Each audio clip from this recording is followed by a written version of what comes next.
pakinggan ang kwento ng buhay pag-ibig dito sa Jots Love Notes. Tito Jots nga pala ang inyong lingkod.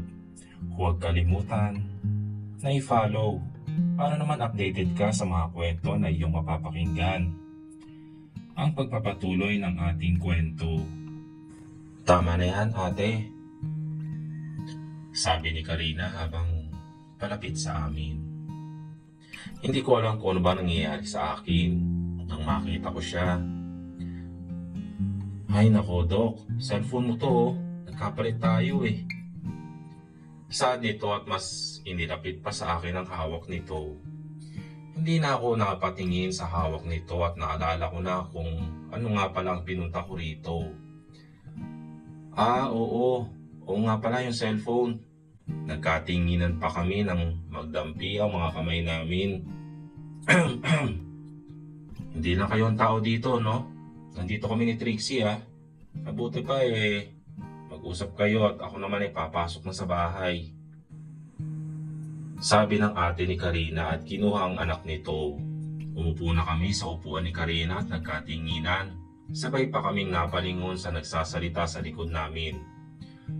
Oh, Doc Ivan, ingatan mo kapatid ko, ha? Mahal na mahal ko yan. Ate, pwede ba? Umalis na nga kayo. Ang gugulo nyo.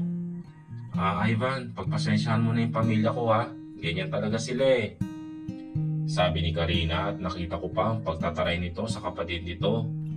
Matama lang akong nakikinig sa pagsasagutan ng mga ito. Parang mga aso't pusa. Habang pinagmamasdan ko si Karina, parang may naaalala ko sa mukha nito at ugali. Pero hindi ko maalala kung saan nga ba at kung kailan. Hindi ko matandaan, pero pilit kong iniisip kung saan nga ba. Oo na, aalis na ako. Ingatan lang kayo kung aalis kayo, ha? Sabi ng ate ni Karina at umalis na. Bye-bye, Kuya Ivan at Ate Karina. Gusto ko po ng pamangkin at kalaro, ha? Ay nako, Dok, pagpasensya nyo na tong batang to, ha. Sadyang napakakulit lang at hindi alam mo mga pinagsasabi eh. Sabi ng ate ni Karina. Natawa na lang ako sa sinabi ng pamangkin ni Karina. Ang kulit na bata. Sinundan na lang namin ng tingin ang papalayong figura ng ate ni Karina at ang anak nito na si Trixie. Nang makaalis na nga ang mga ito ay nilingon ko si Karina. At tama ako, nakatingin din ito sa akin. Pagpasensyaan mo na sila ni ate at Trixie, ha. Makulit talaga sila. Palaging nagtatanong. Pwede lang maging reporter yung mga yun eh. O kaya investigador. Natatawang saan ni Karina. Alam mo ba kung bakit ako nandito? Dahil sa cellphone mo. Oo, alam ko. At ayan na yung cellphone mo, oh. Nauwi ko na nga eh. Yung sa akin, nasaan na? Tanong nito at inilahad ang kamay. Yung cellphone mo? Naku nasa office ko naiwan ko. Sad ko, tumiling-iling pa. Ano ba kasi yan na nga yung cellphone mo tapos yung sa akin hindi mo nadala? Baka nga may tumawag sa akin na emergency, saka pwede ba kumalma ka? Huwag ka mag-alala, dadalhin ko mamaya dito. Sabi ko kay Karina. So ano nga bang pinunta mo dito, ha?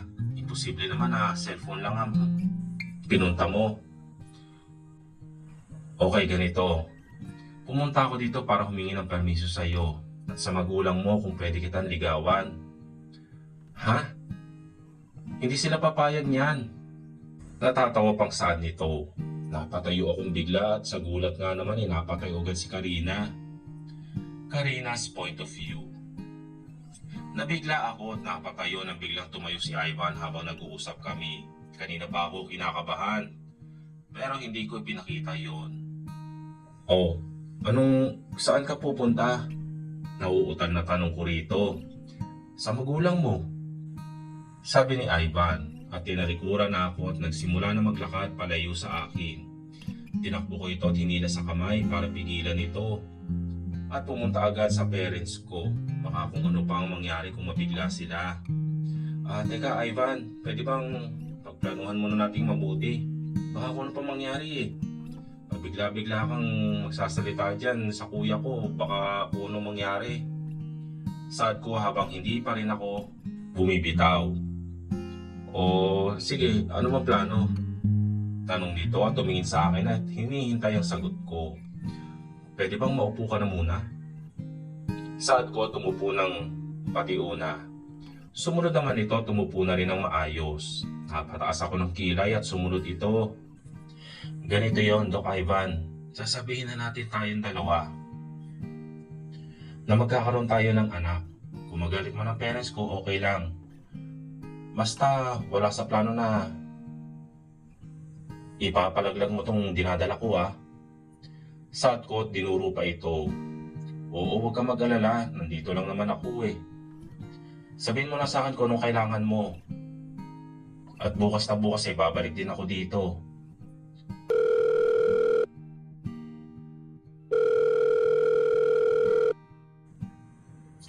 Wait lang Sagutin ko lang tong tawag na to, mukhang emergency. Saad nito, tumalikod na sa akin para kausapin ang tumatawag sa cellphone nito. Mabay din pala to pero baka lang malay ko lang yun. At darating ang panahon na magbago nga ito. Katulad nga ng mga kapitbahay namin na sumabak agad sa isang relasyon, hindi pa masyadong kilala ang isa't isa. Pero sa palagay ko naman magiging ganun din kami at uulanin na naman ng mga chismis ng mga chismosa kong kapitbahay. Pero never mangyayari yon. Gagawin ko ang lahat para kay baby. Anak ko rin itong dinadala ko at ama naman siya. Kaya may responsibilidad din kami kahit na hindi inaasahan ang pangyayari. Kalaunan, bumalik si Ivan pagkatapos ng tawag.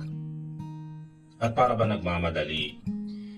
Pasensya ka na, Karina. Babalik na lang ako bukas Kita tayo. Tawagan na lang kita mamaya. Saad nito at mabilis na tumakbo palabas ng gate at kaagad na sumakay ng kotse nito. Sinundan ko na lang ang figura ng sasakyan nito na papalayo. Mukhang napaka-importante nga. Baka lang dahil sa pasyente nito o sa kumpanya nito. Pero hindi ko pa rin alam ang ugali ni Ivan. Malay natin kung masama. Kasi kasabihan nga dito sa amin karamihan sa mga lalaki, sa una lang mabait, sa huli pagtagal, ay makikilala at malalaman mo na ang tunay na ugali nito.